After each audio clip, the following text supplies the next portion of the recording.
Sino na naman dito ang kumain na hindi naghugas? Simpleng pagpatay sa mga ilaw, hindi pa ninyo magawa.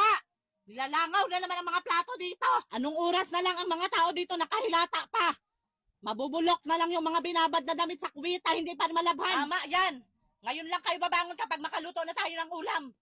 Hihintayin nyo na lang talaga na pagsilbihan kayo. Hirap na nga tayo mag-budget sa mga gastusin dito sa bahay. Ang mga kasama mo magpabigat pa sa'yo. Ang mga dumi sa mga pets sa labas. Ako pa ang magliligpit, paalaga-alaga kayo sa mga pets, tapos hindi kayo marunong mag-asikaso. Ang mga lagayan dito sa tubig, nilulumot na. Saka lang kayo makaisip maglagay ng tubig sa rep kapag ka mauuhaw na kayo. Maghahanap ng malamig. Sige, wag pa kayo magsipagbangon dyan. Sisilaban ko talaga kayo. Wag nyo talaga ako subukan ngayong araw na ito. Lunes na Lunes talaga gagawan tayo ng kasalanan sa mga tao dito.